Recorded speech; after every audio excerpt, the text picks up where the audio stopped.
बिस्मिल्लाहिर्रहमानिर्रहीम। अस्सलाम वालेकुम। रमज़ानुल मुबारक के मुबारक महीने का आगाज़ हो चुका है। हमेशा कुछ बातें सोचती थी इस दिन के हवाले से, इस महीने के हवाले से, लेकिन सोशल मीडिया की बदौलत जो है ये मौका मिला कि ये बातें आपके साथ शेयर कर सकती हूँ। ये हमारे जो प्यारा इस्लाम है मज़हब, इसकी जो बुनियादी अरकान हैं उनमें से तीसरा रुकन है। और रोज़ा रखना ज़ाहिर है कि लाज़मी है हर सेहतमंद इंसान पर, मुसलमान पर। तो लेकिन इसकी जो बुनियादी बातें हैं जो हमें कही गई हैं कि इसमें हमें एहतराम किसका करना है, तो हमें एक दूसरे का एहतराम करना है, हमें इस महीने का एहतराम करना है और इसकी बरकतों को, रहमतों को समेटने के लिए हमें हर वो कोशिश करनी है, हर वो काम करना है जिसके लिए हमें रोका गया है। यानी अपनी ज़बान को रोकना है, अपने हाथ को रोकना है, अपने दिमाग की गलत बातों को रोकना है, हर एक की मदद करनी है, हर चीज़ को तक़सीम करना है।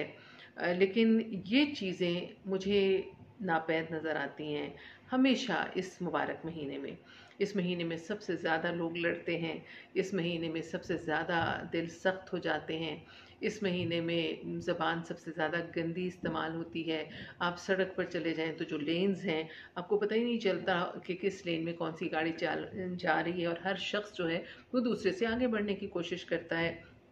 यानी सब्र जो है वो बिल्कुल कहीं दूर चला जाता है, बर्दाश्त नहीं रहती, और हर शख्स जो है वो दूसरे के ऊपर एहसान कर रहा होता है कि जी मेरा तो रोज़ा है। तो जनाब, रोज़ा जो है वो किसी के ऊपर एहसान नहीं है, और रोज़ा जो है वो आप अपने लिए रखते हैं, अपने रब के लिए रखते हैं।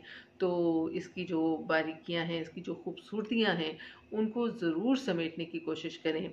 यानी अपनी ज़बान को, अपने हाथों को, और इन सब छोटी छोटी चीज़ों को बर्दाश्त करने की कोशिश करें कि आप सब्र के साथ, खुशी के साथ सारा दिन गुजारें। और ये कोई बहुत बड़ा वक्फ़ा नहीं होता, सुबह सहर के बाद अफ्तार तक ये थोड़ा सा ही टाइम होता है और गुजर जाता है। और फ़िलहाल इन दिनों तो मौसम भी बहुत अच्छा है, पता ही नहीं चलता कि आपने रोज़ा रखा हुआ है। बाकी बात थोड़ी सी करती चलूँ महंगाई के हवाले से, तो महंगाई तो पूरी दुनिया में बढ़ रही है, हम अकेले ही नहीं हैं जो इसका शिकार हो रहे हैं। और इस दफ़ा भी दोबारा महंगाई बढ़ी है, और ये बढ़ाने वाला कौन है? हम और आप हैं जो दुकानों में बैठे हुए हैं। मुसलमान बेहतरीन तरीके से जानते हैं कि इस महीने में हमें एक दूसरे के साथ ताउन करना चाहिए, एक दूसरे का साथ देना चाहिए।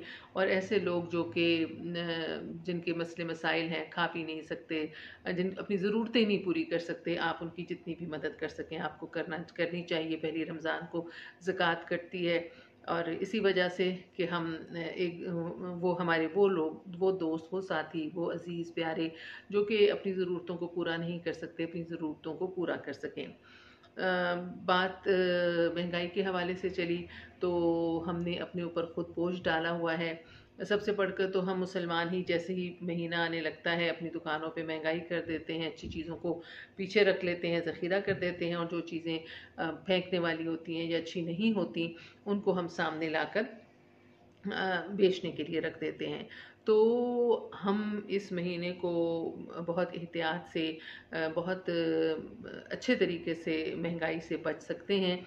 हम अफ्तारी में हल्का कुछ खाना खाएं, हम शाम को अफ्तारियों पे बहुत ज़्यादा खर्च ना करें, बहुत ज़्यादा बोझ ना डालें अपने ऊपर। तो मैं तो जैसे हमेशा आपको बताया, हम लोग तो सादी रोटी सुबह खाते हैं, अंडा फ्राई कर लेते हैं, या रात का जो बचा हुआ सालन होता है उससे रोटी खाते हैं, चाय पी लेते हैं या नहीं पीते। और उसके बाद शाम को भी अगर हमने अच्छी इफ्तारी करनी है, पकौड़े बनाने हैं या समोसे बनाने हैं, तो फिर हम रात का खाना जो है या तो नहीं खाते, या अगर खाते हैं तो दाल या सब्ज़ी कोई ऐसी चीज़ बना लेते हैं। और अगर हमने इफ्तारी सिंपल करनी है, जैसे कि खजूर खानी है खाली, शरबत हमारे यहाँ बिल्कुल नहीं बनता, हम सादा पानी इस्तेमाल करते हैं। और उसके बाद फिर अगर हमने चिकन बनाया है, कीमा है, या कोई भी अच्छा सालन है इस तरह का, तो फिर हम रोटी बना लेते हैं, खजूर खाते हैं और पानी पीते हैं, और नमाज़ पढ़कर हम रोटी खा लेते हैं। बोझ नहीं पड़ता ना आपके पेट पर और ना आपकी जेब पर। तो बहुत ख्याल रखिए इन चीज़ों का आप ईद को बहुत अच्छी तरह मना पाएंगे। जब आप पे बोझ नहीं पड़ेगा तो आपको रमज़ान भी अच्छा लगेगा, आपको ईद भी अच्छी लगेगी। और ये ज़रूर ख़्याल रखिए कि जो रमज़ान की बरकतें हैं, रहमतें हैं, मग़फ़िरतें हैं, उनको समेटने के लिए हमें जो काम करने हैं, हमें जो सब्र करना है, हमें जो बर्दाश्त करना है, तो उसको ज़रूर कीजिए। ड्राइवर हज़रात गाड़ी चलाते हुए बहुत गुस्से में होते हैं, कंडक्टर जो हैं उनका उससे ज़्यादा गुस्सा होता है, मुसाफिर उनसे ज़्यादा गुस्से में होते हैं। इसके अलावा और भी जहाँ भी आप चले जाएँ तो हर बंदा जो है वो इतना तंग होता है, चेहरा उसका इस कदर उदास और परेशान कि पता नहीं किस मुश्किल में पड़ गया है। तो भाई ये तो हमारा सबसे मुबारक महीना है सारे साल के महीनों में, और सबसे खूबसूरत महीना है जिसका इनाम हमें ईद उल फित्र की सूरत में मिलता है। तो इसको बहुत मोहब्बत से, बहुत खुशी से इसको मनाएं और इसकी जो खूबसूरतियाँ हैं उनको समेटने की कोशिश करें, ख़र्चा कम करें और एक दूसरे से इस महीने में बहुत प्यार करें। और इसको, इसकी जो अगर थकन है, बर्दाश्त है तो वो बर्दाश्त करें। ये रोज़े की एक साथ जुड़ी हुई चीज़ है, कोई इतनी बड़ी बात नहीं है।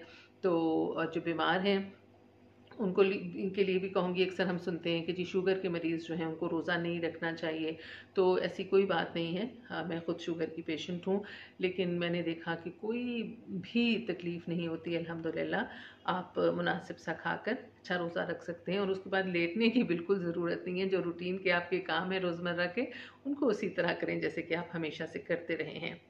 और फिर एक बार कहूँगी कि इस मुबारक महीने को एक दूसरे के लिए दुआ दें, और मैं भी यही ख्वाहिश करूँगी कि अल्लाह मियाँ मेरे भी और आपके भी रोज़ों को कबूल फ़रमाए और हमें इसकी बरकतें समेटने का अल्लाह मियाँ मौका दे, और हमसे अगर कोई कोताही हो जाए इसमें तो दरगुज़र फ़रमाए। आमीन।